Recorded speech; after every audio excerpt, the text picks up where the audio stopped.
Hey, you're listening to Leaving Today Podcast, episode number 242. In today's show, we talk about all the latest Disneyland news, plus a very special guest, Jerome, a mental mouse. We'll talk about top 10 secrets of Adventureland. Let's go. All personnel, clear the launch platform. All personnel, clear launch platform.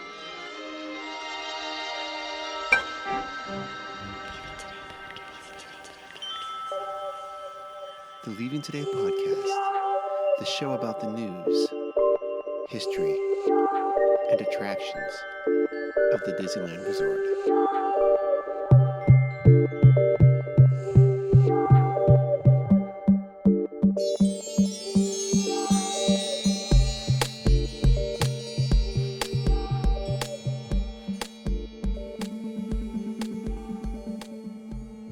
Well, come on, Wendy. Let's go. But where are we going? To Neverland. Neverland.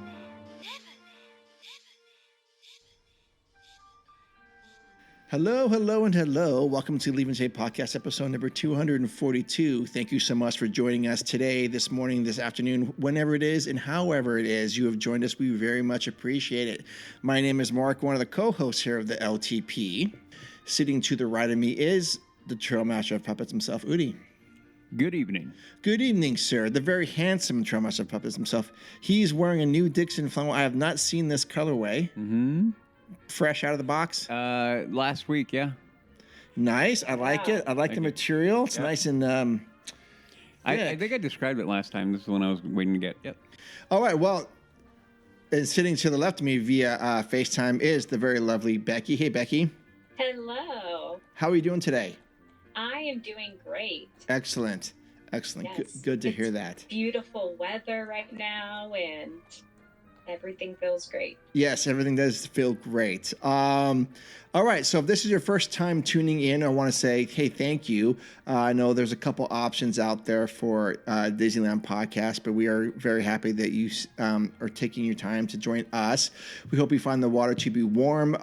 If you like having just open discussions about the park, the history, the food, the attractions, you've come to the right place. Think of us as your friends, your best Disneyland friends you have not met yet. And let's see, today's show is sponsored, and actually, if this is not your first time here, hey, welcome home. Today's show is sponsored by all of you, the listeners. We make that super simple by going to leavingtodaypodcast.com, click on the support tab, and we have a Patreon there. It's like a couple different tiers you can be on for that, and you get to be on the show and get some cool swag that I don't have that stuff yet, but I need to get that, I guess. Okay, and then lastly, if you can hear our voice, I want to say thank you. You are supporting independent arts, creativity podcasts. It's just, we talk about stuff, and we're not sponsored by anybody. And just know that whenever you listen to this podcast or any podcast, a lot of work has gone into it. Mm-hmm. Yes. Yeah. And I will always come on here and thank you guys for giving us your valuable time and be willing to listen to us talk about Disneyland. And when you do that, I mean, you support us, but like Mark says, when you go to podcasts, you listen to independent voices, you listen to a lot of people who may think a little bit differently than you, may view things a little bit differently from you, but it doesn't mean you can't coalesce and find something to find common ground with. And this is one of the reasons why we love Disney and Disneyland, because we can eliminate anything that we may disagree with, and we coalesce around something that we all love. So by you going out and listening to us and listening to other podcasts, you find a better community. You find people that you're not always going to be lockstep thinking with, but it doesn't matter because you can still find the things that connect us. So we appreciate it, but go out there, open your mind, open your voice, and open your mind to just more information, not less. Listen, take it in, open heart and open mind. So thank you again. Yes. We appreciate to know it. Well said, Udi. Well said. Today's show, we have a special guest, friend of the show, is Jerome from A Mental Mouse. He's going to talk about the top 10 secrets about Adventureland, which is one of my favorite lands in the park. So it's going to be a really good conversation with him. And then we talk about this we've talked about this on the last show. Udi and I will be in the parks May 5th, 14th and 15th. So if that's something, if you want to come join us, go on some rides or meet us for a snack or something, or just say hi, please let us know. We'd love to meet you guys. Yeah. Yeah. Yes. All right. Today's opening question is, so D23 dates or ticket sales just were announced last week. I think it was Thursday or Friday. So just real quick, what is one thing you want to hear them announce at D23 2026? Not everyone at once. Well, I feel What? I feel like D23s as of late have been kind of a want kind of like me. But Yes. but I would hope. I mean, let me tell you that the vibe that I'm getting is a little different now coming out of the company. A little bit. We got Josh tomorrow, and there are things that are in the winds, and it's been a minute that we've had these kind of like, you feel the tailwinds are turning, right? You know what I mean? Yeah. So I feel like maybe there is a better chance right now, if not this one, but the next one, that we're going to get something more substantive, like something that we can be like, okay, cool. Now, what I want it to be, obviously, is going to be the same thing. I want to know what's going on with Disneyland. I want to know what's going on with Disney Forward. Where are they projecting with Coco? Like, give me dates. Like, let me see more about Coco. Like, Okay. give me like, we're gonna open this day. Same thing with Adventures Campus, the expansion. Like, I want a hard date, and I want more on that. And then, but I think those would be the biggest thing: the infrastructure, where they're at with that. You know, with what they're doing with the removal of with the Eastern Gateway project. Give us like the meat and potatoes of like, look, you're looking at the moves that we're kind of making, but they're kind of superficial as far as the news that we have. You know, we hear about a permit here or something there. They're beginning to demo over here, but like, lay the roadmap out. Like, lay it out. Like, okay, guys, we're over here now, right? You already know that we're doing this in Adventures Campus, right? And you guys already know that we're clearing room for Coco. Great, awesome. This is when we're projecting. This is when we're projecting. Now, Eastern Gateway project is our beginning step for this, and begin to demonstrate, like, and then lay the roadmap out. Mm-hmm. Sadly, Disney has had the bad habit of not being too elaborative and about that, and I think there are a couple reasons why. One of them is they don't want to be held to a timetable. I think that's one of them. Yeah. And then the other one is I don't know if they want to give away all the secrets. You know, we don't want to give everything away, like what we're gonna do. There's a layer of that, but I think it's more important to engage the fan base with that kind of thing, rather than to keep it secret for whatever kind of industrial or corporate or whatever way you want to look at that. So yeah. But to your point, I've noticed this Disney fan base, we love to speculate. Yeah, I get that. No, but here's the thing, though. Yeah. There comes a point, like, speculating is fun. We do it all the time. Sure. And we've been doing it for 10 years. But what I think is we're at a point now with Disney, and that we all know, and when we've been talking about it forever, we're at a point with Disney where they're not in the best shape, and leaving speculation is fun, but don't leave us to a point of like, we don't know what you're doing. Like, again, lay the roadmap. Now, I don't need like every finite detail. Like, I'll put it this way. If I have my roadmap, like when I'm working, I need to know the details because I'm putting the stuff in. Sure. I don't need that from Disney, but do I need to know like, hey, okay, so Eastern Gateway project, once that's completed, we're going here, and then that's going to move to this, and that's going to move here, and then that we're going to move here. Like, just point us in that direction of what you're doing. Not just, oh, we kind of want to do this, we kind of want to do that, we kind of want to do this. No. Like, this is these are the decisions we've made. This is the process we've implemented, and these are the actions we're taking to complete said goals. So, Yeah. and to me, that's when you begin to build the anticipation. I think the speculation is fun, but the better thing to do is to begin to build the anticipation of the new stuff. So that, in my mind, has been one of the biggest failures that Disney, in general, Disney corporate has been doing across the board in their company. They have lost that ability to really build up anticipation like they did before. I mean, think about Avengers movies. Dude, how amped were you? Like, oh, dude, next one's coming. Like, they begin to build it. Yeah. And right now, Mando and Grogu's coming out, and they're not really hyping it like they should be. They are not pushing it like they should be. I'm barely now beginning to see little odds and ends of, like I saw something on my Instagram about Mando and Grogu with the bananas, for the baseball, whatever they're called. I forgot what they're called. Yeah. The Savannah Bananas? Yeah, Savannah Bananas. And I'm like, okay, cool. See, where's that kind of stuff? Like, right. Let's get going. So I think D23 being the convention for us, the Disney fan, we're the core base. We're your constituency. We're your customers. This is where the money's coming from.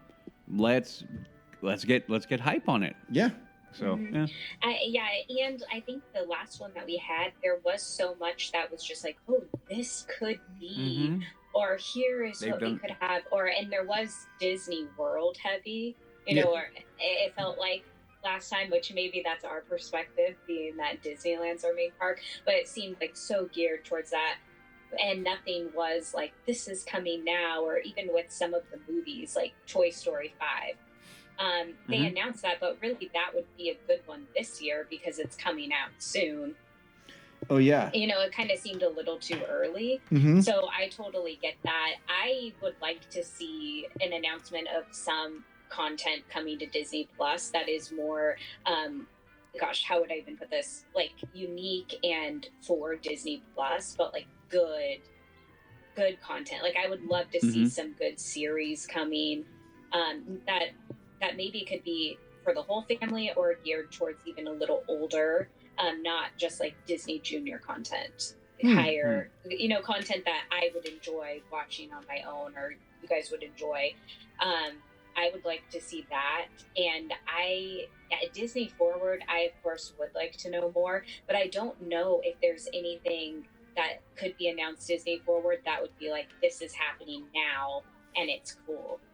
Like, I feel like there's just such a long process of it that I don't know if we're there yet. But maybe we are. That seems fair. Well, yeah, no, like I was saying, you don't need to hammer out like, we're going to put, that attraction there, or we're going to put, we're going to put in this little call out over there, or none of that. It's more just like point where you're going. Yeah. Yeah. Just fly. Shine the flashlight over there and be like, see that stuff? We're going that way. Yeah. Going that way. Yeah. That's what we're doing. Follow the roadmap. Yeah. Yep. I would like to see them announce a new Magic Key. One that's not. I mean, and I just have a feeling that one's coming down the pike. Man, right? Yeah. Like, what do you think? Like a California resident one? No. Or something? I think. Well, go ahead, Mark. I think I know what you're going to say. Well, so we have one that's the SoCal one, and then we have the one that's the Explorer Key is one I have. Yes. But there's a big gap in price in between the SoCal and the one I have, and that there's a spot right there for that consumer. And now, Becky, when you said that the California, I mean, why couldn't you do like this is for California? Like drop that one right in the middle. Yeah. And be like, this is the California resident one. Yeah. Like you have to be in California to get this one. The California Key. Yeah, the California resident, like the California or California Dream Key. Sure. Yeah. Oh yeah.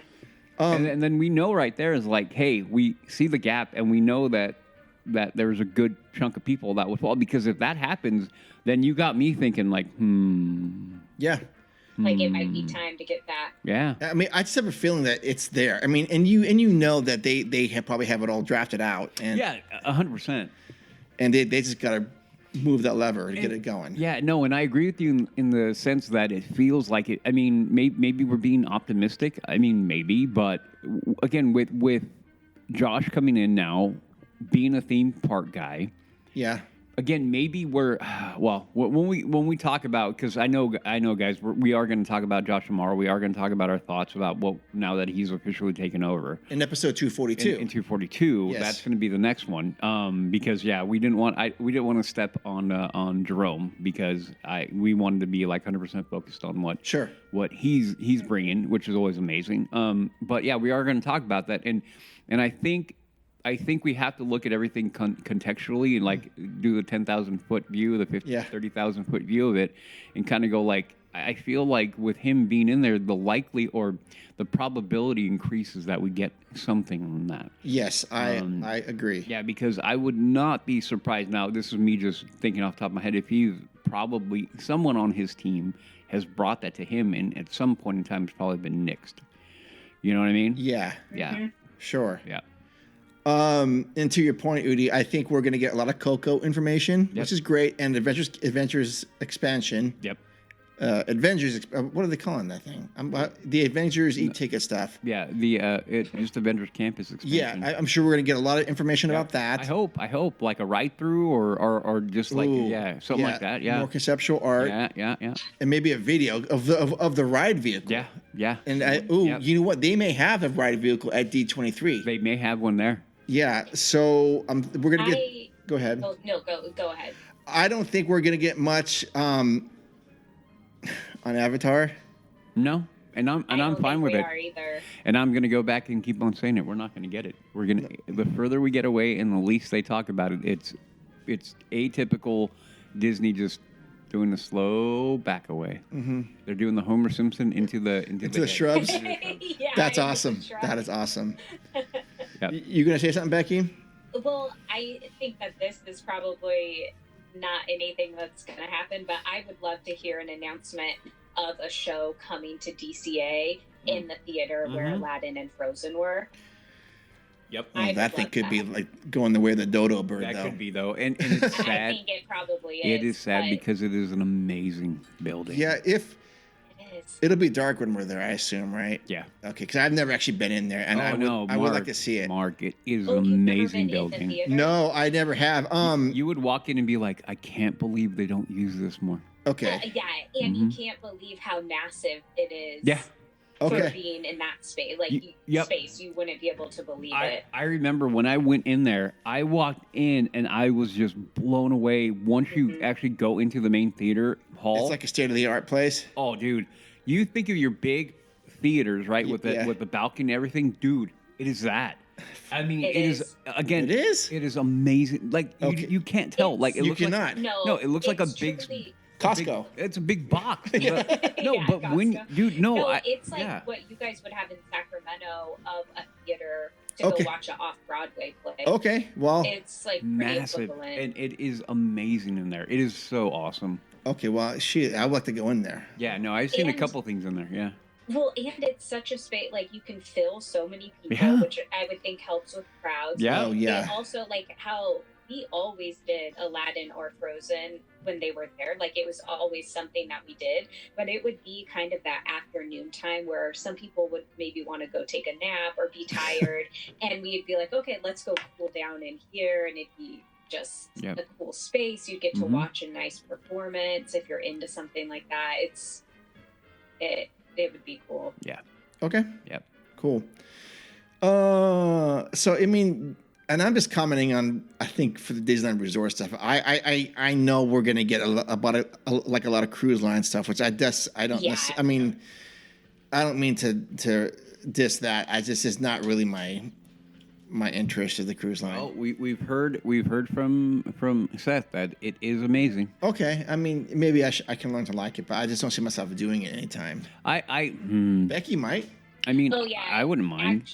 To be fair. Actually, it's Okay. something that we have talked about, and Tim really would like to make that a focus to do. Okay. It's just kind of like timing it right with the kids' ages, and like yes. where it would be a good experience where we can all enjoy it, if that makes sense. I mean, I think we'd enjoy it, but there are ages where the kids can do some things and parents could go off on their own.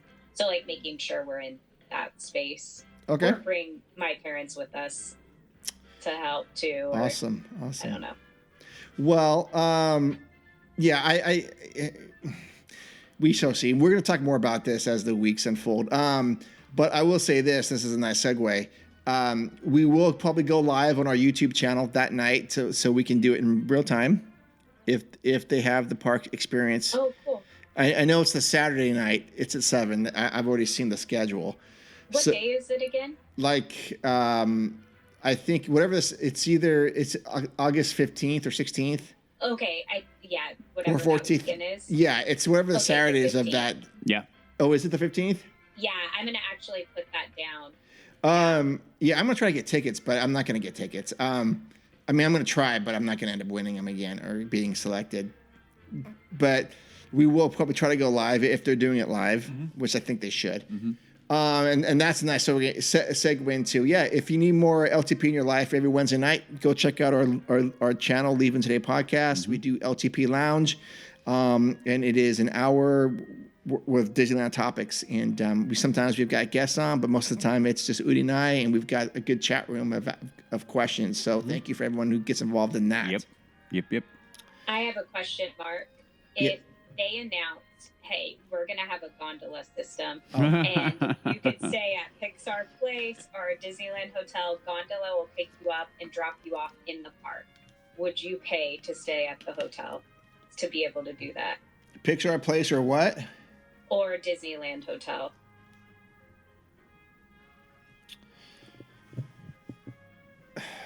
Yes. I would consider it. Yeah. Yeah. In fact, I was thinking about the Disneyland Hotel just the other day because a guest as I do, but a guest who has been on our show, Don Ballard, has a new book that came out on the Disneyland Hotel. So we have to have him back on the show. His book's like $70 though. Dang. Yee. Okay. Anyways, I guess it's worth getting. But I was just thinking, man, the only time I would stay at the Disneyland Hotel would be in the summer. And that's where I could just because I'd break off in the middle of the day and go swimming or go get a drink and cool off and come back around 5 or 6 and stay till midnight. That would be a great time. But so to answer your question, yes, Becky, that would probably make me want to stay there. I don't have an interest in staying at the Pixar Place. There's something. Yeah, just not your thing. No, that's not even a Disney. I mean, that started off as something else, and they just sort of bought it and it's a different vibe. Yep. What about you? Yeah, well, the Disneyland Hotel itself, I have stayed there one time before, but a long time ago. I would love to do that again, but like for something special, like a special birthday. Yeah. Type of thing. And I agree with you. If we're staying there though, like we're using that pool, it's going to be in the summer, and like we maybe even skip the park that day or, have a non-park day. Yeah. Just to like use the facilities or, go in the morning, spend the afternoon, go back. Oh yeah. Or you could be a big baller like Jay and go to the concierge level and get that. Yeah. That was crazy, man. That was crazy talk. Yeah. That would be a great experience, I'm sure. Yeah. All right. Well, I think that's opening question. It's good. So let's get on to the news. You listen to me now. You are talking about things that you do not understand. All right. Well, first news item is actually going to come from Becky. Becky, what is the news you want to drop on us? Okay, so something that I know you've had in your calendars for many months is that this past week on the 24th of March was the 20th anniversary of Hannah Montana. Oh, okay. And they did a special on Disney Plus with Miley Cyrus. And actually, it seemed like Miley Cyrus put the special together pretty much. But it is really worth watching for anybody. If there is anyone out there that was a Hannah Montana fan, it was a very cool tribute. I was actually pretty impressed with it. Do you guys know who Alex Cooper is? No. Call Her Daddy podcast. No. Call Her Daddy. She has a company, Unwell. Other people might know. She kind of gets on my nerves. Like, she's very, put out there to interview people, but I don't think she has very good interviewing skills, to be honest. I have heard of her. And she's very pretty. and I've seen a couple of her interviews, and they're pretty cringe, in my opinion. Yeah. They're No, kind they of just are. like her skill, like it was like okay, and I just kind of moved on. Yeah, and she's always like, "Oh my god!" Yeah, and like who way- did you have a crush on? Yeah, like way too emotive and just like I mean, It doesn't seem like she's listening and just like has the next question, like no follow-ups. Yeah. So anyways, she was on it doing a little mini interview, and so whenever I saw that, I was like, oh gosh, why does she have to be on it? But she wasn't too cringe, all things considering. Like the cringe level was better than I mean, not great, but it is better than usual Yeah. for her. So if anybody sees that she's on there, it gets annoyed with her too. But it was a cool tribute, and it made me like think back to like Miley Cyrus at that time. Like she really did have, and I think does, but such a good work ethic and very into her craft, and it was a very nice tribute. Okay. I will not be running to watch it, but cool. Okay. Did you find yourself weeping? Yeah. Did you cry? I did get a little teary-eyed, to be honest. I Okay. did, but it wasn't that emotional, I guess. But I did a little bit because it just took me back to a time where even like Disney, like the Disney content, as far as what you were watching, is just a different time of like what they had for you to view. Sure. Which that might be where I'm coming from, of like Disney Plus to have other content. But I remember being young and excited, and you did have like characters that were still like decent role models and like decent family values that I don't know are out there as much anymore. Wow. Nice. And I miss that. Yep. Okay, well, I'll be sure to skip that. No, I'm joking. I know my daughters used to watch it. But if anybody is out there who was a Hannah Montana fan, it's worth watching. Okay. Wow. All right, next news item for show 242. Eight away. Disney Parks pricing. Disney's new CEO, who's that? Josh D'Amaro addressed Disney theme park pricing and attendance during Wednesday's annual meeting of shareholders. It was last Wednesday. It was last Wednesday, and I actually did tune in. Did you tune into that? Yeah. Of course, it's you. Of course I did, yeah. I thought it was interesting. Yeah, okay, I'll let you finish and then I'll have my thoughts. One of the shareholder questions submitted by Udi asked near the end of the meeting was, how does Disney Experiences balance revenue growth from ticket pricing and attendance with maintaining positive guest satisfaction? A very appropriate question, I might add. Yep. Disney Experiences includes Disney theme parks around the world, Disney Cruise Lines, and Adventures by Disney. The segment's high price tags are often criticized, and former CEO Michael Eisner recently expressed his dislike for current park pricing. Did you see that? I did. Yeah. This is an important question, D'Amaro said. I guess I'll start with the fact that I know that a Disney park visit, it's a meaningful investment for families that visit us. Our goal is for every single guest to feel like their experience is worth it. Basically, we want this experience to be the best day of a guest's life, and we're always measuring our success here.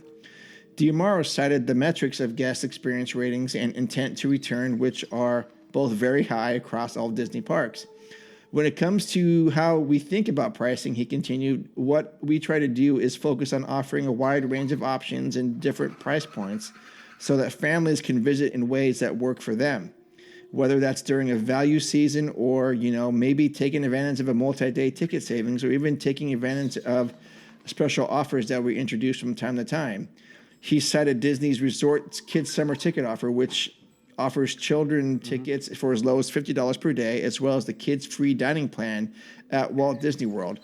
What we try to do is provide a fair amount of choice and flexibility for our guests, while at the same time making sure that we are managing daily attendance and overall experience, D'Amaro concluded. Okay? Yep. So that was his answer. Yep. Udi, what do you think about that? Well, I mean, okay. So let me give you the quick, short, succinct opinion on his overall performance. It was C+. Okay? C's get degrees, Udi. I know. So, but yeah. Oh, yeah, what do you call the doctor or the man with the lowest in medical Wait, barely passing. Was that a doctor? Yeah. Anyway, so there's a joke in there. Anyway, so the way I took it, because once that popped, I went, oh, let me hear how he's going to respond to that one. Because these are all selected, right? These are not like, oh, I got you. Like, oh, we don't know it's coming. He knew it was coming. Sure. So the way I took it was like, hey, we hear you, we do, but I took that as kind of a little bit as defending the current pricing structure. But at that point in time, he kind of has to. The way I feel like with him coming in now, and this being the first one and whatnot, that he's now in charge of, like, well, he's going to be we're going to get a lot of, let me back up one quick thing. He's not Chapek, okay? His overall personality type and everything is not Chapek. So Chapek I don't think he felt like he needed to do anything with, like, I'm going to come in and own and do my job. And he didn't need he wasn't worried about ruffling feathers. I think Josh DeMar's a little different in that sense. I get a little bit more of a even keel demeanor coming off of him. Not that Chapek was some kind of crazy madman who just yelled at everybody. Not even close. But what I mean is that I think it's going to take a little bit longer for him to kind of get his feet underneath him. Yep. And that's the sense I got, which I was a little let down by. I kind of wanted a little bit more of a separation between him and Bobby, because I'm just going to start calling him Bobby now, because I have no respect for him. Anyway, moving on. So that's where I'm at. So I listened to that. I listened to that response, and I kind of went like, okay, so you're kind of doing a 2-for-1. You're trying to be like, I hear you, we hear you, and look, we have different offerings and stuff, but hey, you're still really happy. And I'm like, but no, we're not. So yeah. He's playing the game because he has to. But I think what I'm hoping for as we move along now, that he will begin to stretch his legs and begin to get his feet underneath him more, and begin to cement or create his own legacy as CEO of Disney. Sure. Yep. And to support something you've said before, is that he's citing guest feedback. So as you mentioned, Udi, it's always important to make sure you take the survey if offered, because they really do listen to what you're saying. Either at the park, there might be a cast member with an iPad asking you questions. Yep. Give them 5-10 minutes of your time and really be honest. Yep. And when you buy tickets online, sometimes you'll get something in your email saying, "Hey, we noticed you were at the parks on May 14th or 15th. What did you think?" And please do take time to fill that out, because that's the only way they're going to figure things out. Yeah. Yeah. They're aware of this, and I hope that they act upon this, because you just bought a ticket for one day, and it's still a lot of money. Yeah. It was $129. $129? And that's, mind you, non-park offer. Yeah. Yeah, that's just for one part. Yeah, I'm going to Disneyland. Yeah, that's it. Which I'm fine with, but... Well, and I do think that, like, yes, I am appreciative of some of the offers. Like, I have kids. Yeah, the $50 park, that is a great offer. Sure. To have the 50 per day, of course. But sometimes, too, when they're like, well, my thought process when he's like, well, we have all these different options, but it kind of complicates the experience. And for us, we are in more of the know of what's going on. But like when I'm talking to somebody else who, like one of our friends has a daughter close to one of mine, and they have not taken her yet, and they want to. And anyway, she's like, I need you to like plan it for me, like when it's time. And I'm like, of course. But also, it does overcomplicate it for somebody like that who isn't as into it. But I know once they go there, it is going to be something they want to do with her all the time, because they're going to see how excited she is, and the magic of Disney. But it just overcomplicates it, in my opinion. And then there was something he said, I can't find the exact quote right now, but like how basically it being like the best day for you in there. And I do like that. Obviously it is. But sometimes how I take it, sometimes when like Disney executive is like saying the best day, is then it's more of like a once in a lifetime trip. Like they're not, I want it to be our lifestyle. And that is different to me than a 1 day experience. Oh, yeah. Yep. You know, or a 1 day best day ever, throw all your budgeting out the window and enjoy it, versus like, how can I make this part of my lifestyle? Yeah. The repeat. Yep. Yeah. So I have maybe my guard up a little on that. No, and you that is a very good observation of verbiage and how things are being said.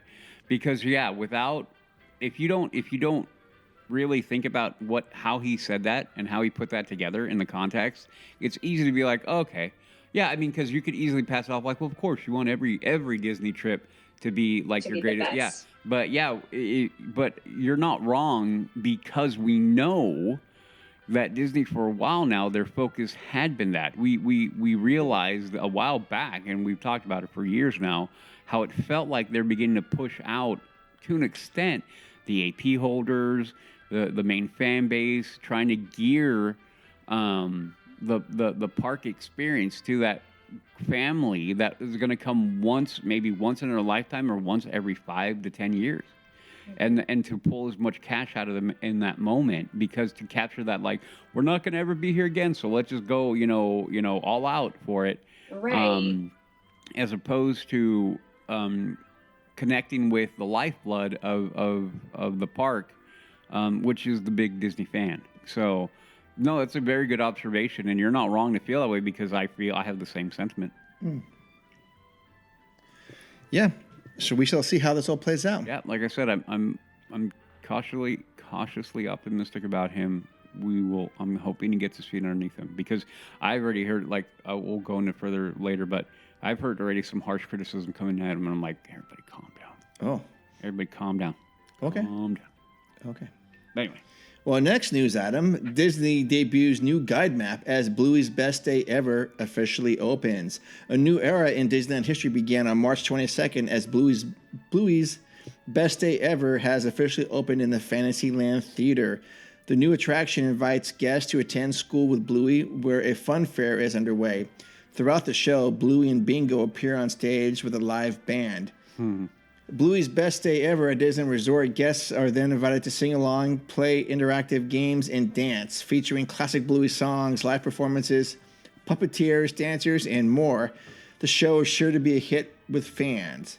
Show times are now available online. In addition to the new guide map, the show times for Bluey's Best Day Ever have been added to the Disneyland website and the My Disney Experience app. So it looks like show times are 9:30, 10:50 in the afternoon, or 12:10, 1:50, and 3:10. Okay. If you are visiting Disneyland with youngsters and Udi, you will not want to miss the new Bluey show. Are we going to miss the Bluey show, Udi? We are. Okay. Okay. So, yeah, this is something that I don't necessarily need to do. But, Becky, what are your thoughts on this? Yeah, I love it. Like, for a young family, I mean, I know we've talked about it before, but Bluey is great. Like, there's so much, even of all of the shows that the kids, like, my age range like, Bluey is the one that every single parent likes. And, and like, like Paw Patrol's one that comes in. I know parents that are like, oh, I can't stand Paw Patrol. Like, I don't want to hear the Super Kitties, like, Oopsie Kitty one more time. But, like, Bluey is one that unanimously we can all agree we like. And, it's great. So, yeah, I think that this is a wonderful addition. I did notice, however, that they do have, I think, this exact show playing on Disney Plus, but I have not watched it or led the kids towards it. The live show? Yeah, the live show. Maybe. Okay, maybe. Yep. Well, I think this is good. I mean, it gets kids off the pathways and into the yeah. Well, no, I mean, and this is something that Disney used to be good at, which was to bring in a live show to bring characters like this to life. I mean, you think about Cars Land, right? I mean, that is another great example. I mean, you're bringing cars to life. You have Mater rolling around. You have Lightning McQueen rolling. I mean, that kind of stuff is the connectivity that just fires up imagination for kids. So even though, for me, Bluey is not a thing, not even remotely, but I've heard nothing but positive things about Bluey. Yeah. Yeah. It is. And I remember being young and Rescue Rangers Yeah. was going on, and Yeah. them having like stuff geared towards Rescue Rangers, Yep. and just like so excited to see that come to life. And Yep. so I do think it's good. And like you said, it does divert also like families there. Not that you don't, I mean, you guys maybe get tired of hearing kids places, but like not to say just to like get kids away, but I mean, we all know that they need their attention. You know, we need to work out with some dance moves and stuff like that too. Yeah, sure. It's not a bad thing for any of us. Like, I think we can all agree on that. Agreed. Yeah, and again, I'll just end it with this. I mean, I'm glad there's some live entertainment has returned to the park as something that Disney needs to be leading the way in. Yeah, they need to connect. Even though not my thing, they need to turn back into that one pretty good. Sure. Yep. Sure. All right, next news item is Grizzly River Run at DCA has reopened. Oh, goody. It did reopen last week, Friday, March 27th. It had been closed since January 5th. Craziest thing to see that thing empty. Yeah. We recently saw the scaffolding and other construction materials removed from the River Rapids ride. Disney then refilled the flume and ran rapids just a few days ago. The refurbishment was for general maintenance, and we don't expect any major differences to the attraction. This is one of those things that I need to be going in the background, but I don't necessarily need to go on. Mm-hmm. Yeah. I love this land in DCA. It's one of the best themed areas of any theme park, I think.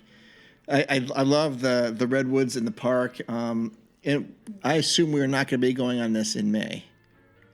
No, we're going to go do the Tiana's Bayou Adventure? The TBA, and then I'll be good for a wet ride. Okay, I'm down with that. Becky, what is your thought? Do you and Tim and the girls go on this? No. So I have not gone on that since, let's see, DCA's 25 years old. Yeah. 20 years. Okay. Well, let me see. I remember going on it. Yeah, probably that long. However, my nephew loves this. Oh, good, cool. It's just been down, I think, when we've gone with him. I don't think it was open last February when we went. Okay. But he, just loves it so much. I would go on, absolutely, if I'm with him and he wants to go on it. Cool. Yeah, this isn't one of those attractions that I think it's fun to watch because people are so happy on it. I mean, I wouldn't be happy on it, but just they're laughing, and it just, I think it's just beautiful. I mean, really, it is. It's awesome seeing this. Okay, so I'm glad this is back. We'll be sure to. One of the days is the park hopper for you, right?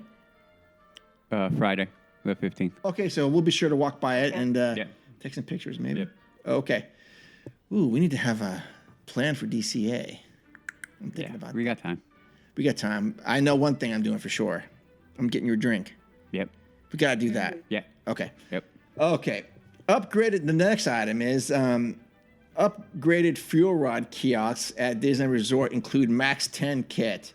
This is super important. Upgraded fuel rods kiosks have arrived at Disney Resort, including a Max 10 kit. The Max 10 is a larger charger with even more battery power. I must have more power. Plus, as Becky has pointed out, unlike the original fuel rod, it offers wireless charging. Whoa. Fuel rod options here. Yep. There are 3 options to choose from. Fuel rod cable for $20, fuel rod max kit for $80, and a fuel rod kit for $40. Mm-hmm. The fuel rod cable has a long green cable with USB-C ends and adapters to charge one side to Lightning and the other to USB-A. This is handy if you need a longer cable than 3-inch ones that come with the kit, or if your other cable broke. The Max 10 is a larger charger with even more battery power. Plus, unlike the original fuel rod, it offers wireless charging. You can still plug in something in it if you're on the go, and includes some of the same cables and adapters as the smaller fuel rod kit.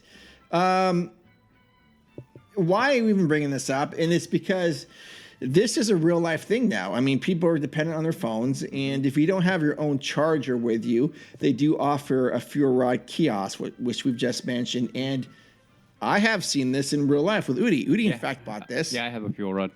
And his is good for life, right? Yeah, I mean, I could take it with me if I can find it into the park and walk Okay, over that to was gonna I be can my go into the question. kiosk and drop it into the kiosk and pop out with the brand new one. I But think yours was $20. mine was $20. But yours is still. Go ahead, what, Becky? Oh, sorry. So when you pay $20 though, and like you said, pop it back in, do you have to pay for another one, Nope. or it Nope. just gives? Nope. Oh, okay. He was an early adopter. Yeah, but I don't know. I heard they took that away. I don't know if it's back though. I remember Oh. them taking that Oh, away. like it's a different one. Yeah, because the way it was before, you would walk up there and it had a little like a dead one, a slot for that, and you'd hit like you're putting one in and you drop it into that slot, and then it would pop out a fully charged one. Okay. Let me look at this picture of that. I would imagine that the business model still works that way. No? I heard that they had taken it out. I That's remember- lame. Yeah, it was lame. Then it just became a thing of like, well, then you're just buying a battery pack, a fully charged battery pack, and then. But that was why I did it, because Yes. like, look, I can just keep on swapping Yep. these bad boys out, And you did. and I did, and I would Yeah, I and would then you don't have to worry as soon as I about burned one, it charging. was like boom, walked over, dropped another one in there.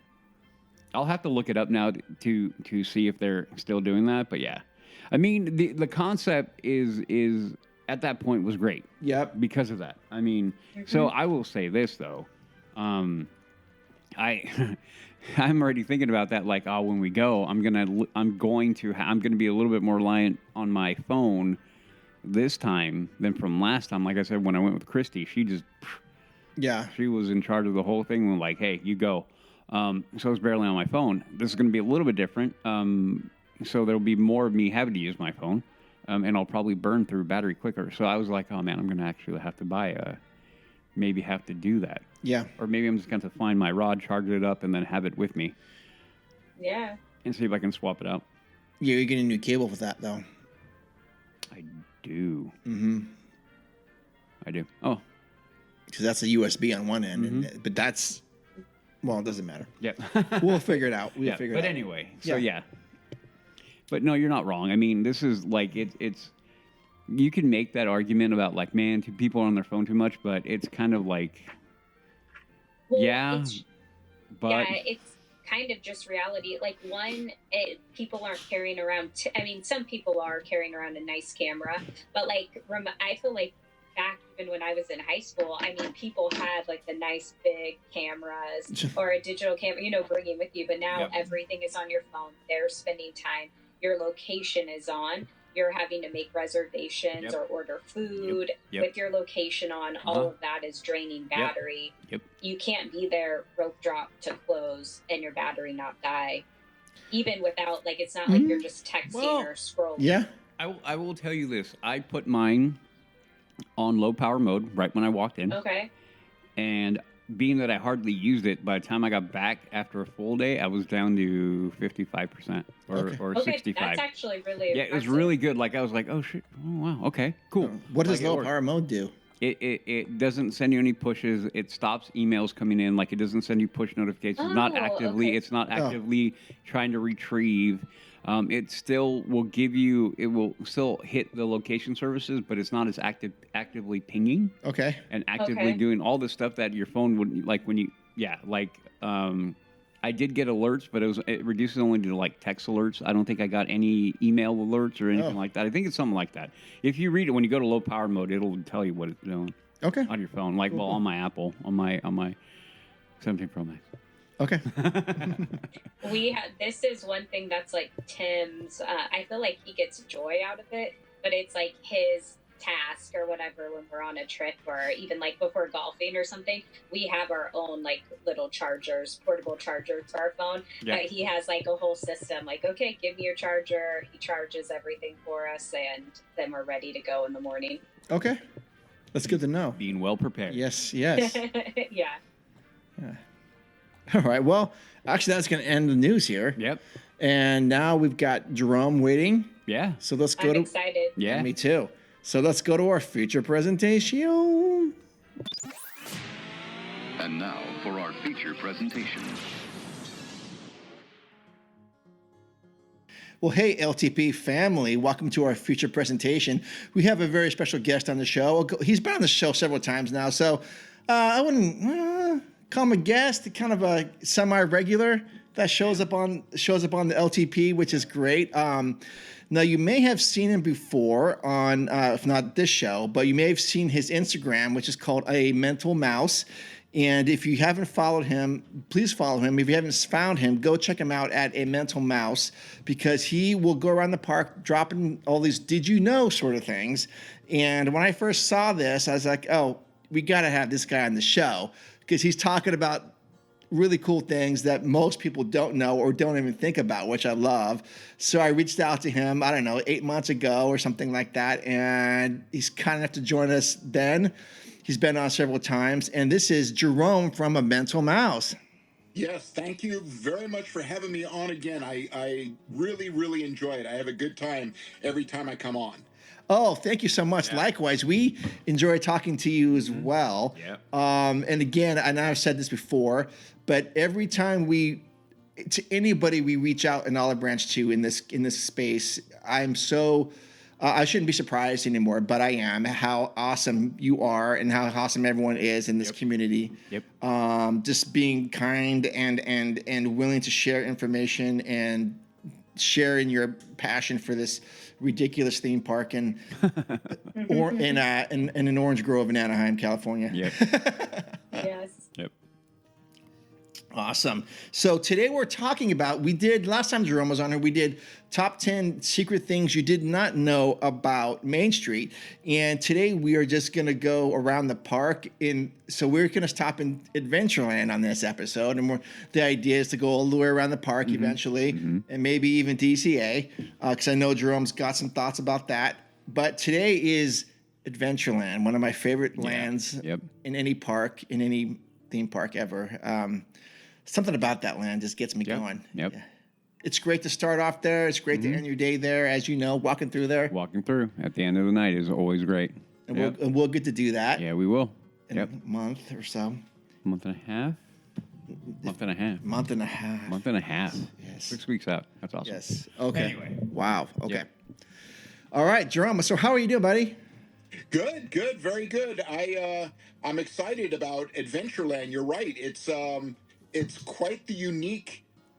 There's not a lot of similar lands in other theme parks. You know, a lot of the other lands, theme parks will kind of mimic and things like that. But sure. Adventureland is pretty unique. Yes, it is. It is. And even in the Disney parks, the Adventureland at Walt Disney World is so different than the one we have here. I like ours better because it's so confined and it's more. You feel like, there's a lot of shade and jungle-ish stuff. Now, their Jungle Cruise is better than ours. I'll say that. But everything else about ours, I love. I think that also, because I've been to the Disney World Adventureland, I think the fact that ours is smaller really works in our favor there, because you are right. It's like shaded by the trees. Yep. It feels truly like you're walking through a path. Yes. Yep. Yeah, the gateway, the arch, the whole thing. And then even when you're coming from the other direction as well, you have that sense of it feels like you shrink in and you kind of go into this kind of dark and kind of enclosed area, which kind of adds to the whole vibe. Yeah. It does. Yeah, and I'm looking forward to this topic, because now I'm thinking about it's going to be great to walk around with Jerome in this and talk. Yeah. We may be there for many hours. A few. Adventureland. Where does this land rank in your favorite favorites of the park, Jerome? There's a few that I like better than Adventureland. I like Adventureland, but there's a few that I like better. Okay, fair enough. That is absolutely fair. Yep, absolutely fair. Okay, well, let's get some knowledge dropped on us to see what we don't know about this land. Yeah.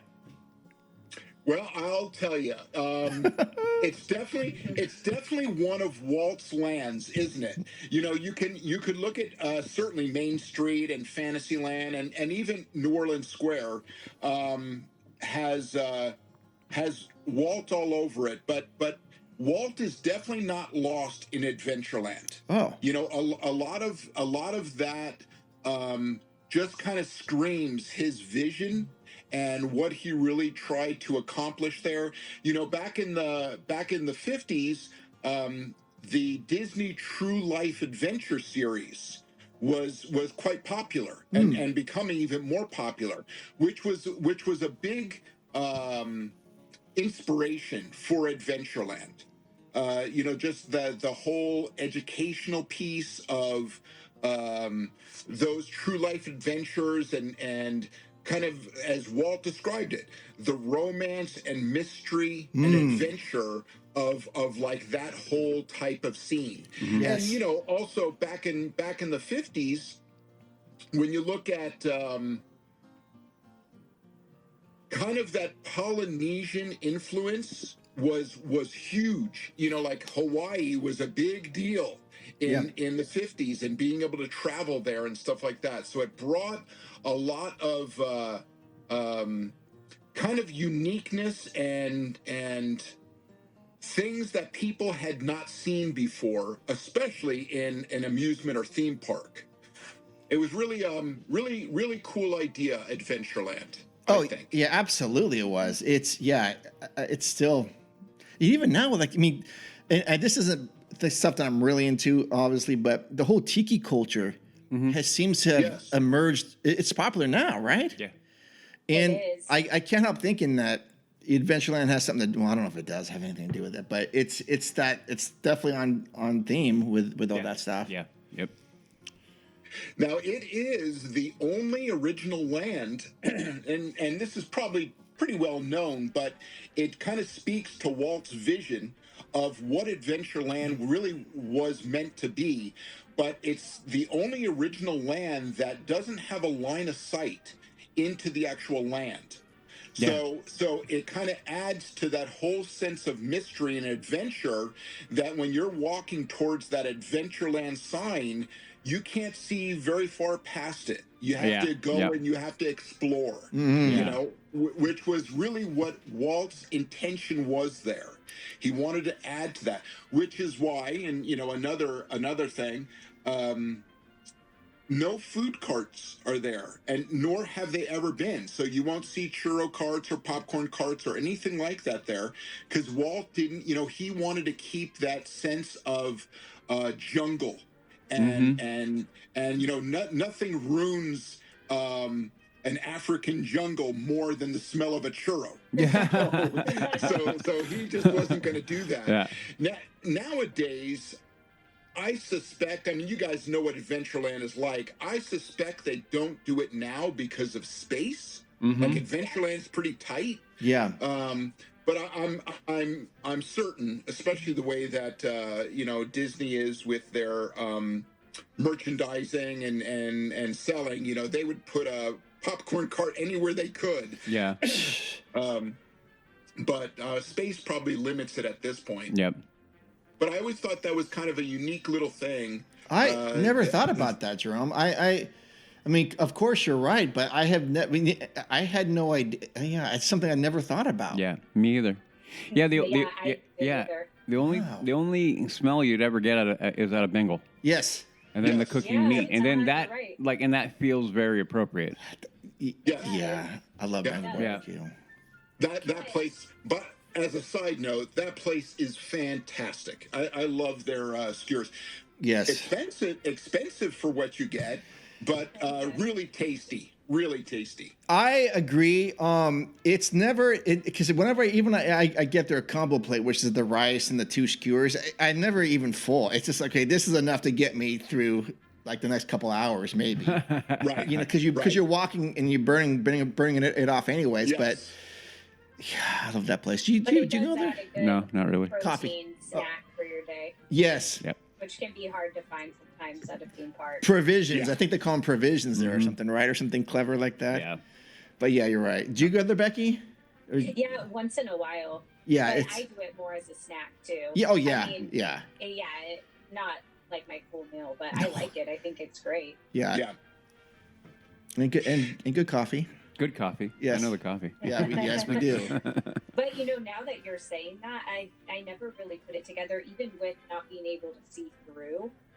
it's like, of course, now that you're saying that, I see that, but it is so interesting to me how somebody can even think to do that, and then how much it affects your mind walking through stuff and like changes your experience. And then you get out and you smell all these other smells, like going into Pirates. It's crazy. Yeah. Yes. Very true.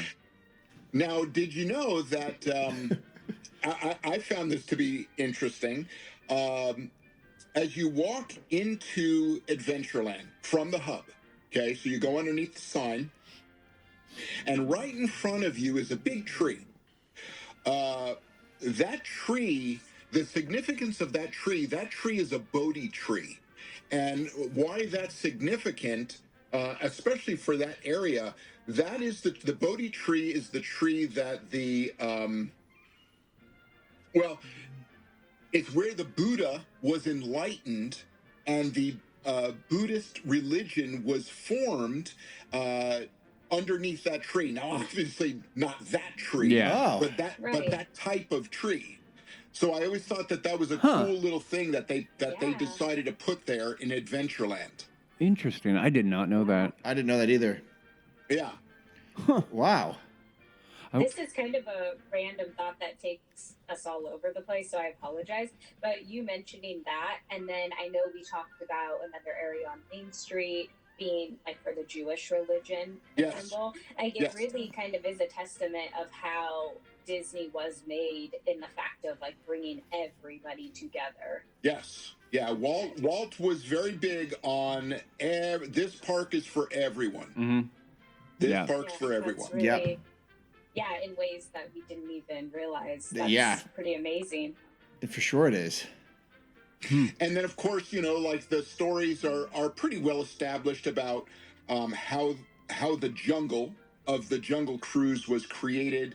The Disney legend Bill Evans, which I'm a huge fan of. I love reading stuff about Bill Evans and how he created that jungle. Yeah. And Disney has done such an amazing job with it that it really has become kind of its own little real jungle, its own real ecosystem. Yes. It kind of survives on its own at this point after all these decades, which I think is really cool. Oh, when they go in there to do like refurb and stuff like that, they intentionally try to disrupt the plants as little as possible. Only what they need to try to keep the whole ecosystem going as well. And I think that's a really cool, not very talked about part of the Jungle Cruise or Adventureland as a whole. I love that Disney does that. I love that too. And I'm so glad, Jerome, that you brought up Bill Evans, because when people talk about Disneyland or Imagineers, sure, they're going to talk about Bob Gurr, Mark Davis, maybe Marvin Davis, maybe Claude Coates. But Bill Evans, he and his team are they're so much responsible for what we like about the park now. All the plants, all the greenery. I mean, he's a landscaper that helped get all the stuff. And it's there's a great book it's called The Disneyland Story that we had that author on here as well. It's a great book. He talked about how they had to go around getting plants from the newly formed I-5. It was going through anyways, it's great. But when you think about it, just as Jerome said, a lot of those plants in the Jungle Cruise shouldn't be growing in Southern California.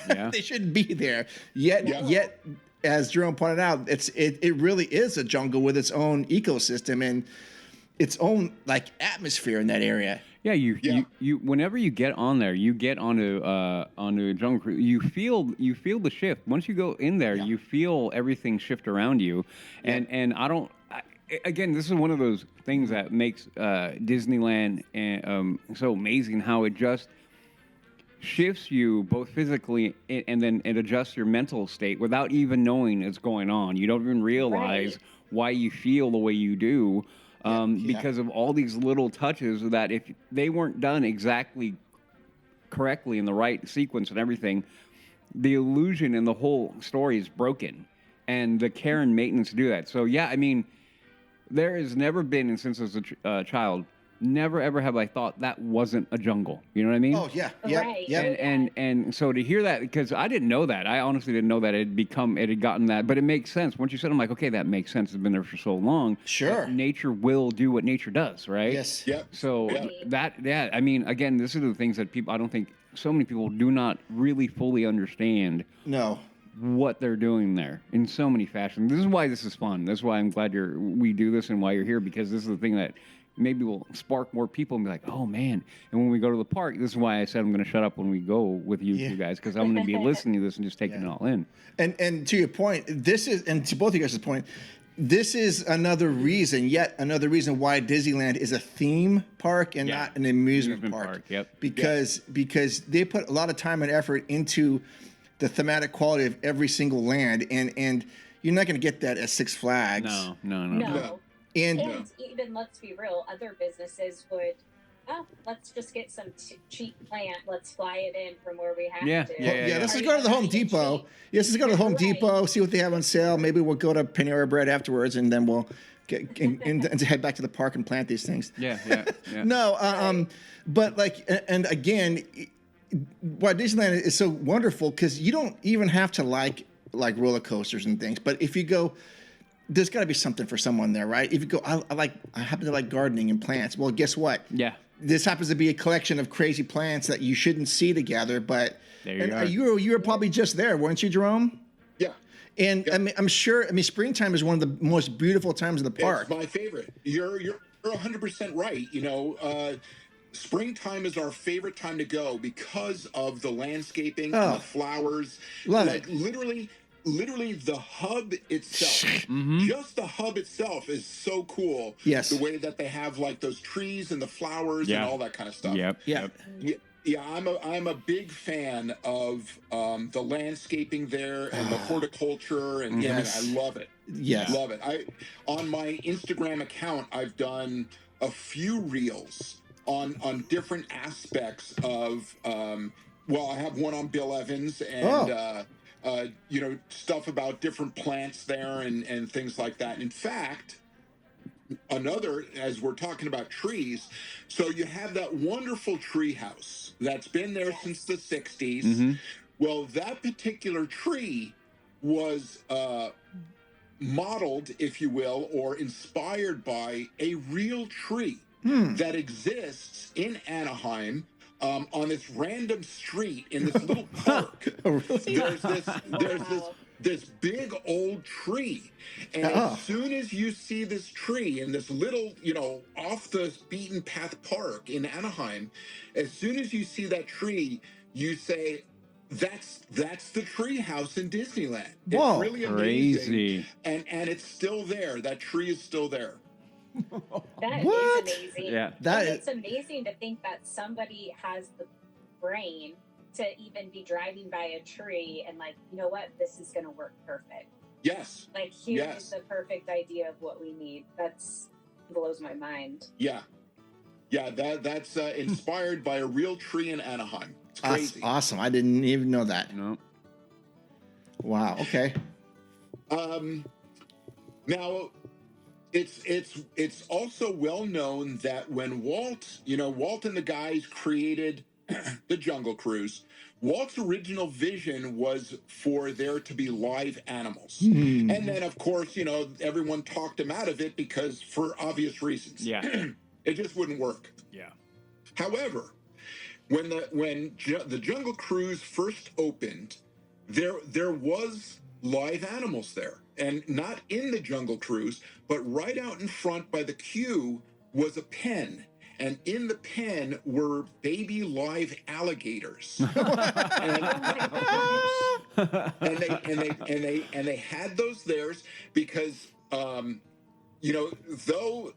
everyone was successful in talking Walt out of having live animals in the attraction, he still insisted he wanted something.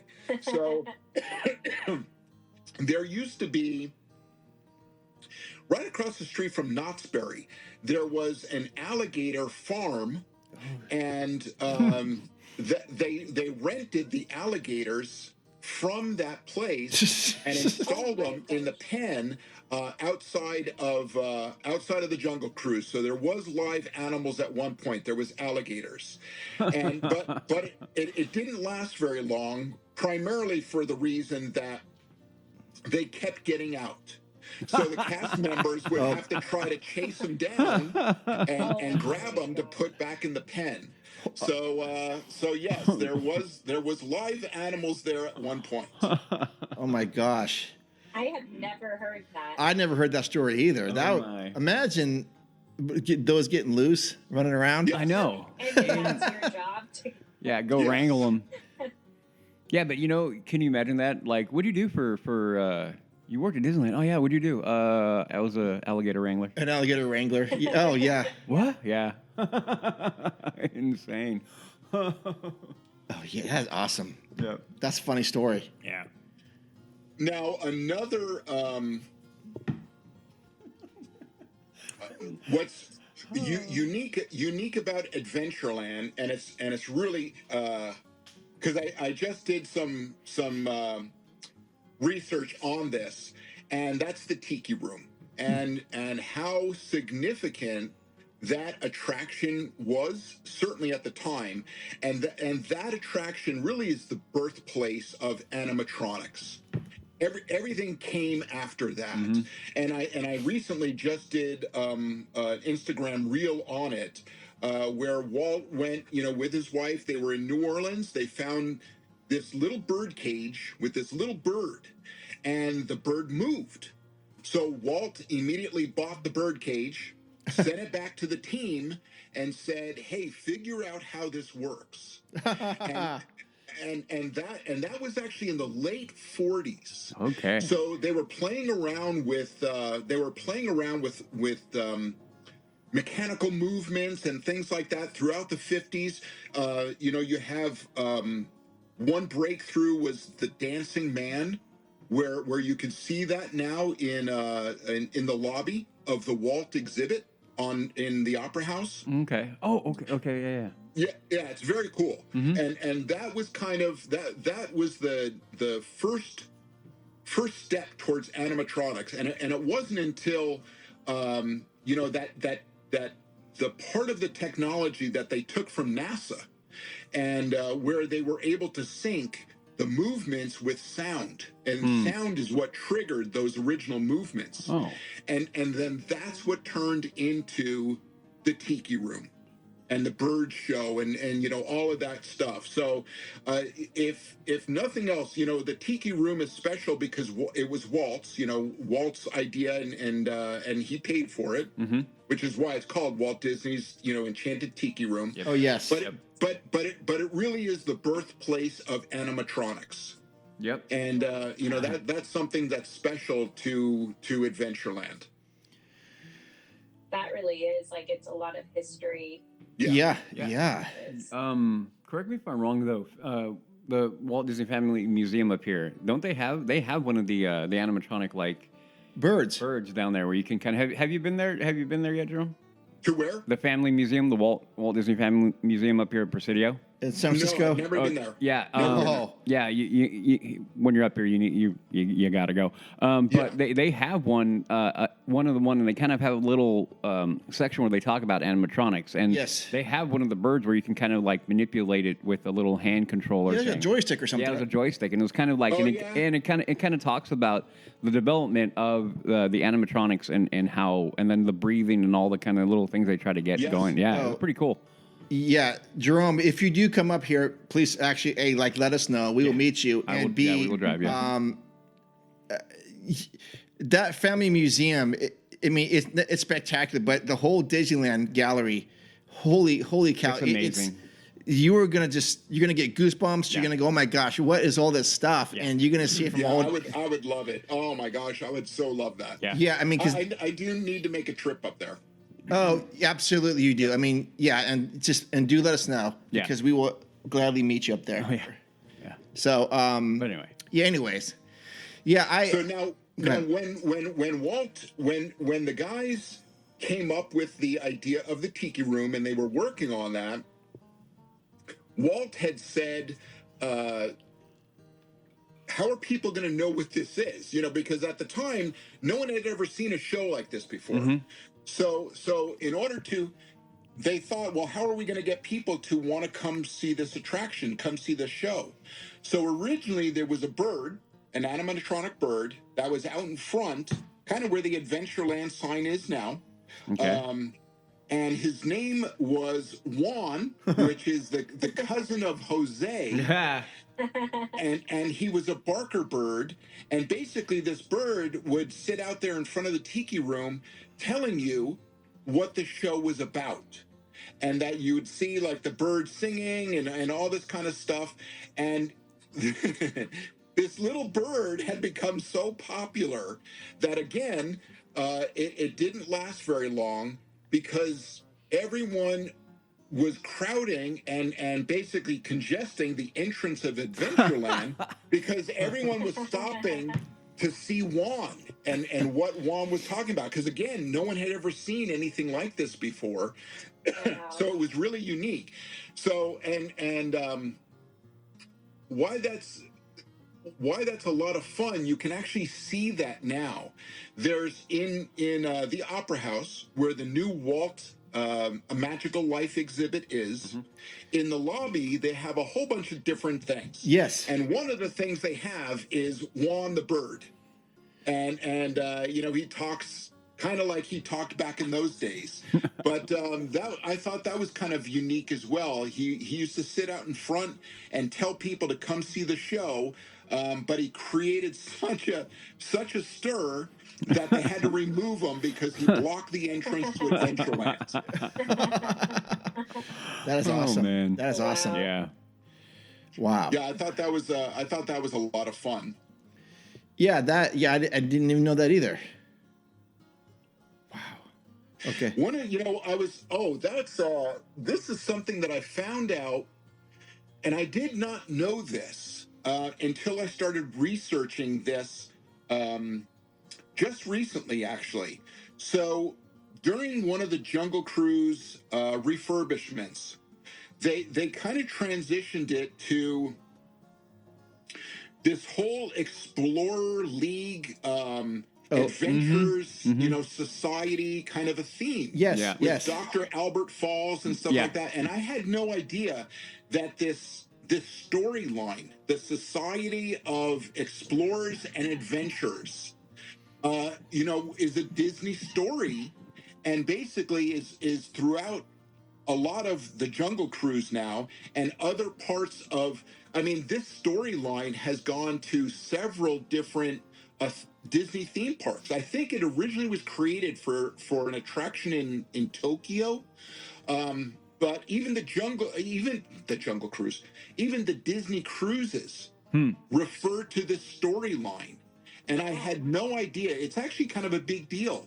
And Disney keeps adding to this story and creating characters within this storyline that is, you know, very prevalent in the Jungle Cruise now. But I thought that was kind of cool. I did not know that. Oh, yeah. That's really cool. Yeah, that is interesting for sure. Yeah, Society of Explorers and Adventurers. Yeah. Yeah, I know. I've seen that around. I just I don't know what it really is. I mean, that goes. Yeah, they have those Adventureland days or whatever in the park, and that those are all kind of akin to each other, or that vibe is all there. Yeah. Yeah, it's a great story that Disney created that you don't, outside of the park, like there's no movies, there's no, you know, nothing like that. Although I think that they said that they wanted to try to create like a Disney Plus series based on it, which would certainly work. I think that'd be a really fun series to see. Yeah. But outside of the parks, you know, you don't really see too much of that storyline, but I just think it's brilliant the way that they came up with that.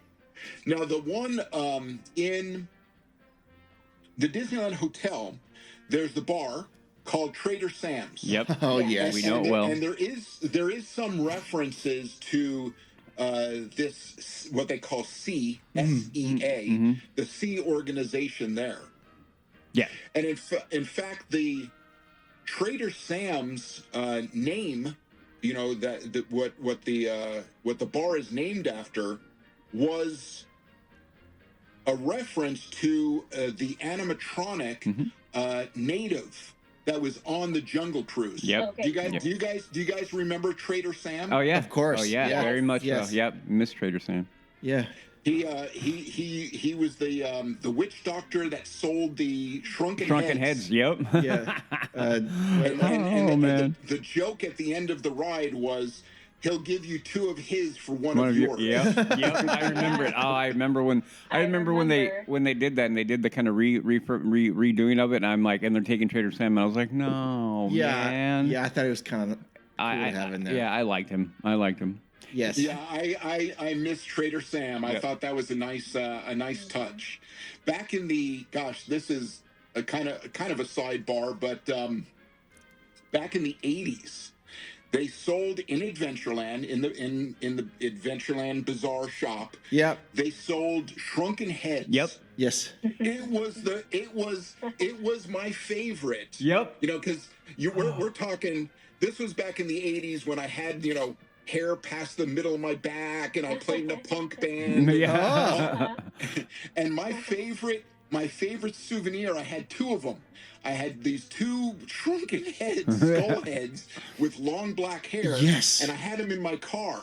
I was literally going to ask if you hung them in your car. Yes, I did. Yes, I did. Yeah. I love that. Yes, I feel did. Like that takes me back in time. Oh, man. I love that. You know, the I funny- can picture it. Yeah, right now. totally. I can picture you in a Yeah. punk rock band with long hair. Yes. Yeah, the funny part is like, and as you're talking, I'm like, is he going to talk about the shrunken heads? Because I remember the shrunken heads. I want to say I had one, but at the bare minimum, you'd walk into the bazaar and I'd just stop there and look at them all. These are insane. Man, I wish they'd bring them.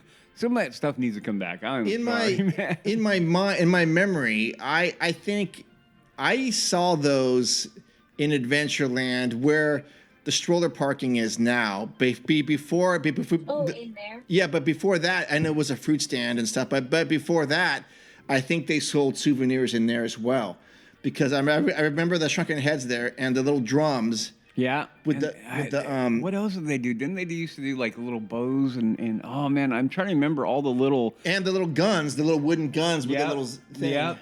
Yeah. Oh man. Yeah, there were a few things in there. You're taking me back. Yeah, I forgot that was the fruit stand. But before it was a fruit stand, they sold souvenirs there. Yeah. Oh my god. Yeah. I remember. I love that souvenir. That was my favorite at the time. That was my favorite. You got to find those, man. I know, right? Yes. Wow. Okay. Yeah, where Bengal Barbecue is now, and certainly next door where the seating area was. Do you guys remember when there was a shooting gallery there? Oh. No. I don't. No. Okay. So and I have that on my list. So back in the day, Disneyland had 3 shooting galleries. The one that's most known is obviously the one in Frontierland, and it's still there. Yes. You know, that's always been one. Yeah. Well, there was one on Main Street, but there was also one in Adventureland, and the one in Adventureland was the biggest of the 3. Oh. And it went by different names, Big Game Hunter and things like that. But it was essentially a safari shooting gallery. And you know, like the Frontierland one at the time, it actually shot, you know, a real gun with lead pellets, and it lasted there for I want to say a few decades. Actually, the shooting gallery in Adventureland. Wow, I didn't know that was one of the reasons they got rid of it was, well, and at all of the shooting galleries, but certainly the one that was in Adventureland, was it was really expensive to maintain, because at the time, the guns, like I said, were shooting these real lead pellets. So literally, they had to repaint all the targets and everything almost nightly because of the damage that would happen. Wow. And because of the targets were like all themed and everything, you couldn't just have some guy that's a painter come in and paint. They actually had to have artists come in because it was part of the theming. So they had to make sure that it was painted every night or every other night to make sure that it looked the way that Walt wanted it to look. Wow. And Crazy. it was very expensive, which is why they don't really have them anymore. And frankly, that's why they have the laser guns now. But very, very expensive. But that was a big deal. The Adventureland shooting gallery. It was really cool.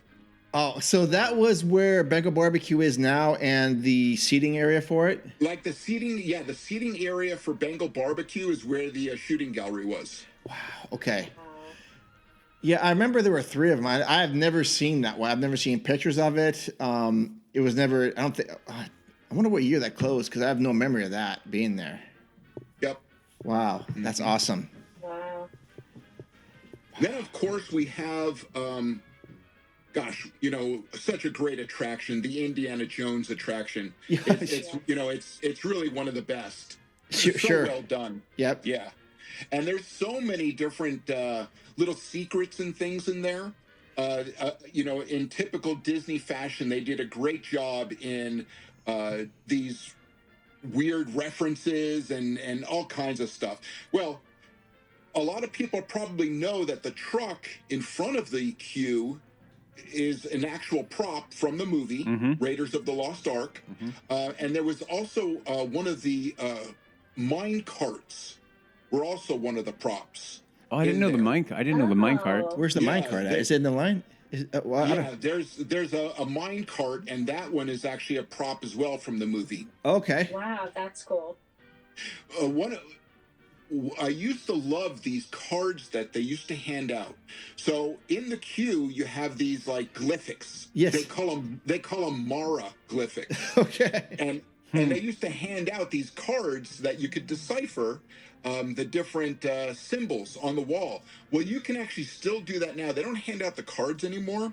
But if you download the Play Disney app, yep, one of the little games is you can decode the messages in the queue for Indiana Jones. So you can still play the game. I thought that was pretty cool that they kept that. That is cool. I didn't know that you could do that on Play Disney, but I remember getting that. I remember that. And I always remember trying to do it as I'm trying to, and then I'm like, everybody slow down, like, or go by me. Like, I'm in the queue. Yeah. That is one of the many reasons why I tell people, man, I know you want to get down there, but man, slow down in that queue. That queue is so good. So good for so many reasons. Yeah. It really is. One in that queue is the reference to the parking lot sign. You guys have heard that story, the Eeyore? Yes. Yeah. So the Eeyore placard is still there as a reference to where that was in the parking lot when they built the show building for Indiana Jones. Now, also in that general area where Eeyore is, a little bit further in the queue, was that little office. And in that little office was a whole bunch of theming. My favorite of one of the theme in there was the Life magazine cover. Have you guys ever heard that? No. No. So, I've gone by it, but yeah, no. Okay, so in this office, it was a little office. On the table or on the desk it was half covered, and it was a Life magazine from the 1930s. It was a real issue, a real life issue, and it was from the 30s, and it was the first time that Mickey Mouse was in print in a Life magazine, and Mickey Mouse was on the cover of this magazine, and so Disney had a copy of it and put it there. Unfortunately, I have not checked lately, but I heard that they removed it, and I'm hoping it's still there.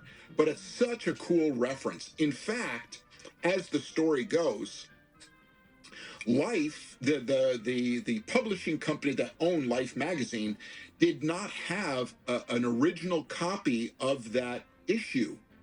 and they asked Disney if they could have that copy, and of course Disney said no. That's our copy. Yeah. Oh, that's hilarious.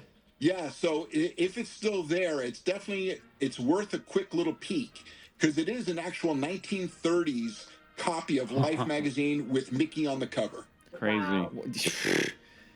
Yeah, I would have never known that.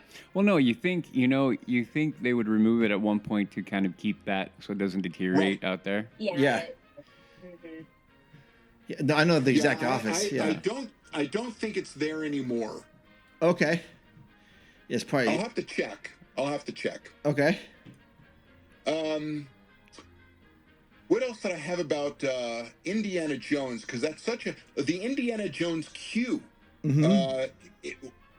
I think, if I'm not mistaken, it may still be the longest queue in the entire park. But if it's possible that the Rise of Resistance queue has now taken over it, but I don't think so. I think it's still the longest, like in terms of actual walking distance, the longest queue in the park is the Indiana Jones queue. I think they're right on par with each other. Because I was thinking the same thing, because the Rise is a fairly long one. It's quick moving, we know that, but because and that's another queue. Slow down, take a look in that queue. Oh, sure, yeah. Yes. Yeah, because I mean, you go down. Yeah, no. Yeah, it is pretty long, and you loop a little bit. Mm-hmm.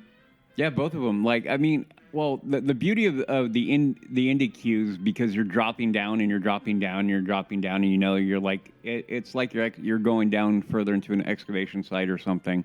That's the beauty of it. Like, that's another thing that, again, people don't realize what they're doing to you as they're doing it to you. Getting you mentally prepared for that. Yeah, it's all just part of the storytelling Yeah. experience. Yeah. Yes. And you don't even realize it. Yeah, because, I mean, you think about the main entrance, right? You go in through a doorway, right? Into this kind of temple, weird kind of whatever this is, right? And then you keep on, and then as you progress, you just keep going deeper and deeper and deeper. And then you have, like, the broken out parts where it's decayed, and you keep on going deeper and deeper, and then you go underground. Like, then you have the guys trying to, pilfer whatever is in the temple. I mean, all that kind of stuff. Like, it's just so good as they just transition you into that point of getting ready to even get onto the ride vehicle. Sure. Yeah.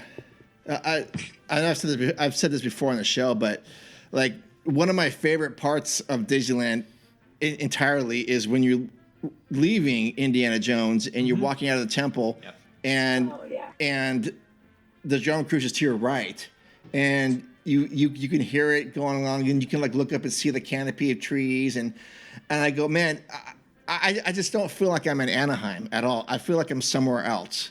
And the theming, it always blows me away. And so I'm always aware of that, and I always just take a moment, a pause or a beat, and look around and go, yeah, this is awesome right here. I love this. Yeah. I agree. Even at night, it's better. Yeah. And then also, and I include it in kind of the Indiana Jones area, because for the most part it is in the area. It's in the tree that holds up the Indiana Jones sign. Oh, yeah. But it is the number one, for me at least. It is my favorite Disney reference in the entire park is in Adventureland. Oh.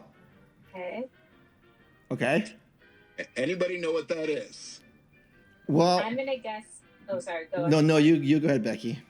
I was going to say Little Man of Disneyland. Yes. Yeah. I love the whole concept and story of Patrick. And that's actually the tree that he lives in, is the tree that holds up the Indiana Jones sign. Okay. But I just love that reference and the story behind Patrick Bagora, the leprechaun that lives at Disneyland. It is my favorite reference of them all. And I also love that they decorate Patrick's home for different holidays. Oh yeah.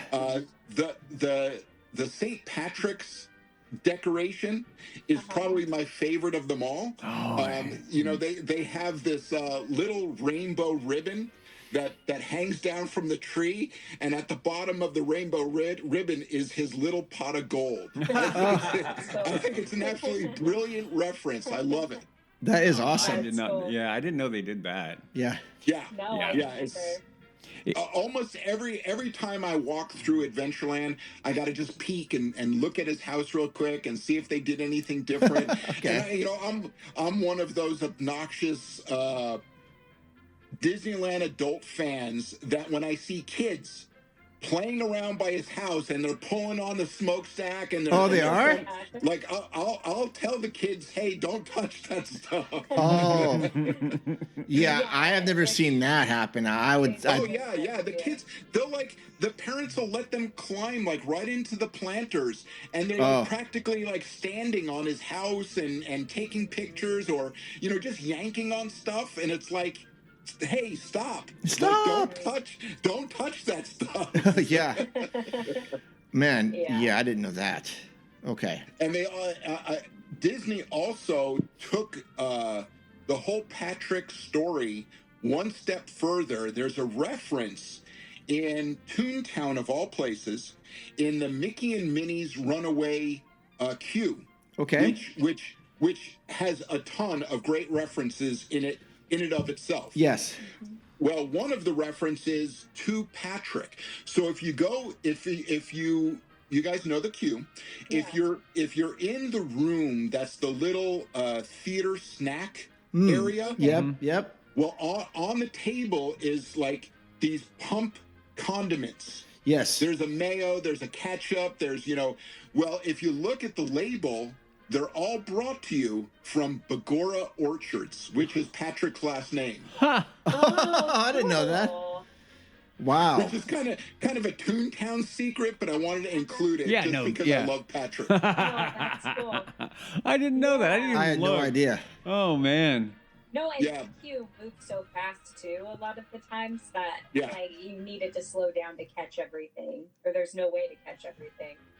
Yeah, I thought that was such a cool little touch. Begora Orchards is who brings you the condiments. That is a nice touch for sure. It is. Wow. Oh man. Those are pretty much the main ones that I didn't mention the Dominguez Palm. Everyone knows about that one. One that I didn't include because I couldn't verify it, but it sure would be fun for folks to see if this still exists. Okay. The Jungle Cruise is actually down right now for refurb. Otherwise, I would have checked it just the other day. Of course. When they did one of the refurbs, and this was fairly recent, a few years ago, when they removed all of the native references. Yes. Well, one of the things that they added was one of the Jungle Cruise boats was sunk and taken over by this pack of little monkeys and apes. Yeah. You guys have seen that? Yes. Yeah. You guys have seen that. Yeah. So originally, and I got to verify to see if it still exists. Maybe you guys might know. On our Jungle Cruise, meaning the Disneyland Jungle Cruise, one of the monkeys, or one of the apes rather, is holding a map. And the map that he's holding is the map of the Disney World Jungle Cruise. And the Jungle Cruise in Florida, the monkey is holding a map of the Disneyland Jungle Cruise. Okay. Oh my gosh. So I have to see if that still exists. That is awesome. I don't. Have never noticed that. I want to know what comes. Yeah, that was what they originally done. I hope it's still like that. Yeah, that would be great. I mean, that is very. I don't cool. see a reason for them to change it. No, I think that's pretty funny. Yeah. Yeah. Yeah. But those are all the ones that I thought were kind of interesting. Oh yeah. There's actually there's a cool one when I was talking about Juan the Barker bird. So the Tropical Hideaway right now, love it. Yes, has a bird out on the side there, Rosita. Rosita. I think her name is Rosita. It is. And she tells little jokes. Yes. Yep. Well, at the foot of her little perch there is an old straw hat and a cane, and I want to see if that's because that's a reference to Juan the Barker Bird, because Juan used to wear that little straw hat and he had a little cane when he was talking to you, and it was oh man, that's a cool little reference to Juan the Barker Bird. That is interesting. cool. Yeah, I'm trying to remember if I've ever seen it. we may have just glassed over it. I mean, you don't. Again, these are the things that you go whoop right over. Totally. Yeah. Yeah. Yeah, you're not looking for something like that. No. But, No. They do such a great job of, all that theming and all the little details. I love that all the little details still matter to Disney. Oh, they Yes. absolutely do. Yeah. Yeah. That still matters to Disney. I'm so appreciative of that. Yeah. Me too. Yeah, me too. One thing I'll add is that back before New Orleans Square was there, and you can find this on these old photos. I found this, and it was very strange. But there's a picture of all the Jungle Cruise boats in the rivers of America. And those they probably still connect, but there used to be just like a bridge that would connect Adventureland over to what was Frontierland then.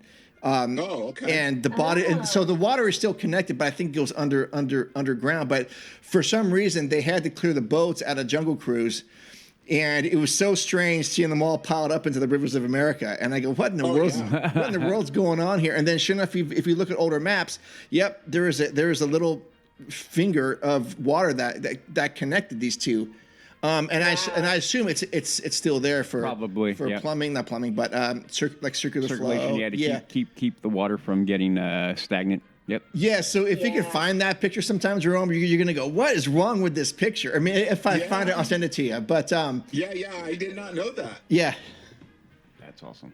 Yes. So again, I learned a lot from Adventureland. It makes you want to go and hang out with Jerome. In fact, we're going to do that in a month and a half. Yep, month and a half. Yes. And I'm so stoked for that.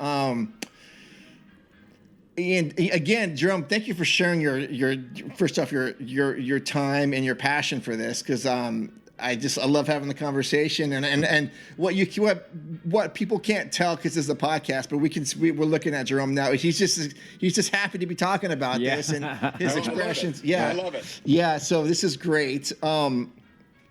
Are there any restaurants that you want to go to when we go to Disneyland, or any snacks? I enjoy them all. I've eaten at them all. Doesn't matter to me. Okay, because I feel as if we need to go to Trader Sam's at some point and get a drink or something. Yeah, I agree. Or maybe Bengal. Well, yeah, you're not going to go there. Yeah. We'll go to Rancho. We'll go to Rancho. Do you like going to Rancho, Jerome? Yeah. Okay, well, good, because I think figure that's it going to out. be your only choice.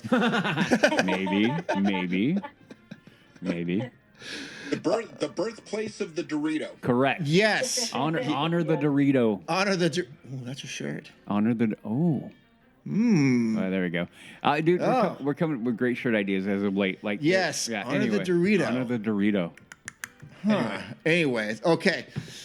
So again, for those of you who want to find out more of this kind of stuff, because Jerome's got a lot of this. It's not just limited to Adventureland. It's all over the place. Go check out his Instagram at A Mental Mouse. Subscribe to him and help support his cause, because it's great. And he's fun. He's just fun to talk to. And we had mentioned, Uda and I will be in the parks this May 14th through 16th. Really, the 14th and 15th is when I'm going to be there. So if you want to come join us and Jerome. On the 14th, yep. Most people will probably want to meet Jerome, not us. But but Fair. I think that's fair. I think that's a fair. Yeah. So if you guys want to meet Jerome, he definitely will be there on the 14th. Yep. It will just happen to be there. So what else? Anything else, Jerome, you want the listeners to know? That's all I got. That's all I got this time. Oh, it has nothing to do with Adventureland, but have you guys talked about thoughts on the new boss?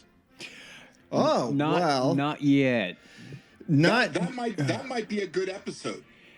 Funny enough, Or I'll a tell you. topic within an episode. Well, I'm going to tell you this right now. Should I get Bruce some coffee with you? No. Oh, Okay. I will tell you this. My thought was, hey, I want to talk about it. And then Mark was like, we got Jerome. I'm like, okay, cool. And I was like, I kind of want to talk to him about that too. But then I'm kind of like, but I want to hear what he has to say about Adventureland. Yes. But I did. I was like, man, maybe we can do a monster show. But I do want to have a conversation about the new bus. And it's overdue. Like, I'm already, like, I've been championing it the bit. Like, I want to talk about it. But yeah, do you want to come on the next show, Jerome, and we can talk about it, or do you want to talk about? I'm available whenever you guys want to. I'm available. Okay. Wow. Okay. So let's pencil that in for now, because I'm ready to go with that. Okay. Because I have my comment. I have my thoughts. I have my thoughts too. Yeah. Mostly good, but it's cautiously optimistic for me. The very. That's my very short way of saying. Okay. That. Yep. Anyway. Yeah, give us a quick teaser, Jerome, on what your thought is on this. A quick teaser. Okay, that's it enough. You're like, wow. That's actually A man of perfect. few words, yeah. Yeah, actually, I'll leave it at that. I do have some thoughts on it. Okay. We'll see. Okay. Okay. Oh yeah, now, yeah. So we will see you in. Well, gosh. Okay. So yeah, in 2 weeks' time, we will have you back on, Jerome. If that's good. Okay. Good. Sounds good. Done.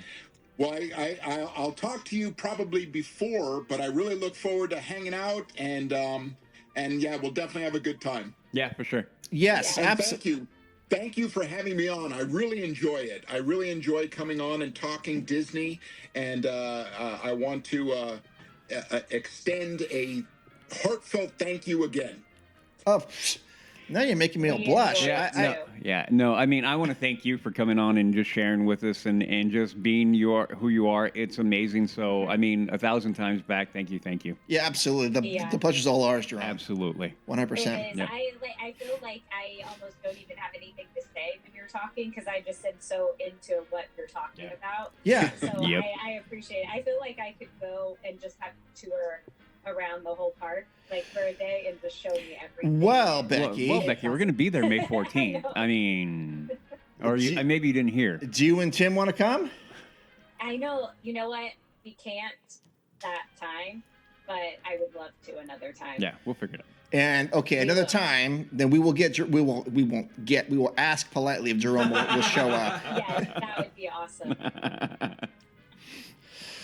Okay. Well, very good. Yes. Yeah. Thank you again. All right. Yes. And I will talk with you guys soon. Yes, All we will right. definitely be in Thank touch, you. sir. Thanks. All right, Okay. Bye. Bye. Take care. Okay.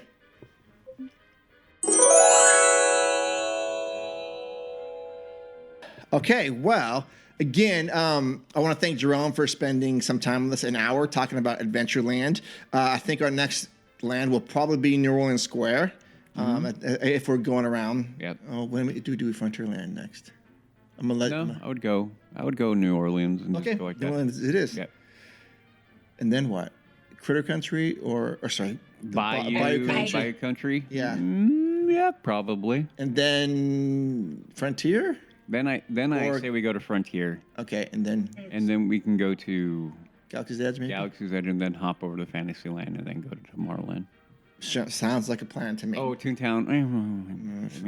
He might have interesting stuff. I'm sure he will Toontown, have though. something on Toontown. Yes. So we would have Yeah. to go Fantasyland, Toontown, and then Tomorrowland. Okay. For some reason, I'm picturing him like telling us stuff on Toontown, and then me getting in there with my wild kids and being like, "Okay, everybody, you need to come look at this." Oh, yeah. No, we're going to go on a slide. Yeah. Just kids like running past you, like sneezing on you. Yep.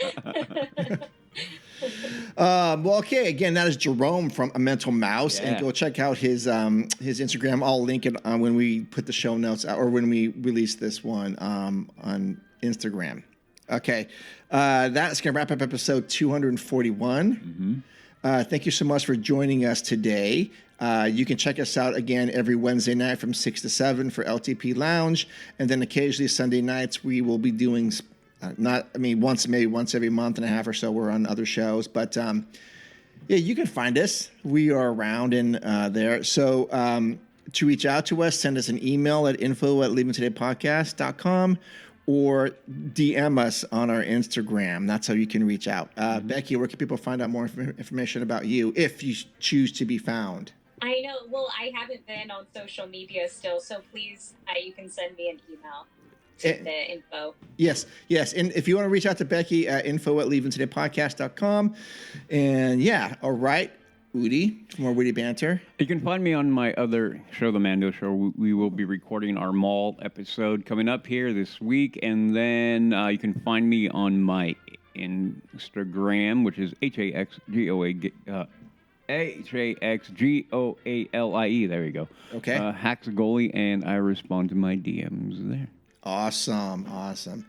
All right. Well, we will see you in 2 weeks. And of course, every Wednesday night on our YouTube channel, Leaving Today Podcast. You can reach out to us then. And I highly encourage you guys to come and join the conversation because it's always pretty fun. It's an hour. It seems like that's a long time, but it goes by so fast. Very fast. Because there's always stuff to talk about. Always.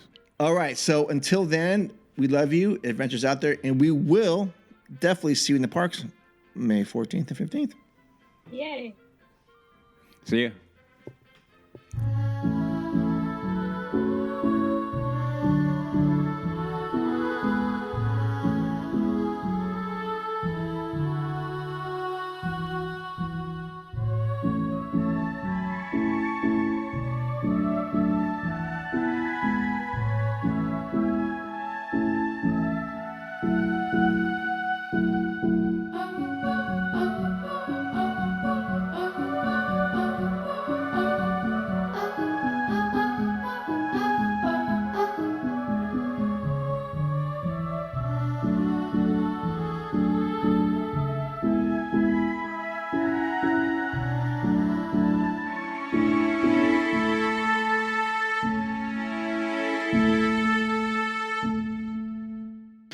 I am a good button pusher. It's okay. I can make it work. You broke it. Yeah. Oh, yeah. You want to try it? Try it. Let me get this horseradish Okay. out of my mouth first. Okay. Remain seated, please. Permanense status, por favor. But you make me hot. It's so close, I can feel it. No bed sheets. Why are you yelling at me? Because I like yelling at you. You're funny. Ow, that hurt. Don't make me smile like that. Ow. But you make me hot. It's so close, I can feel it. Kitty. It's like a breath of fresh air. Boy, was my face red.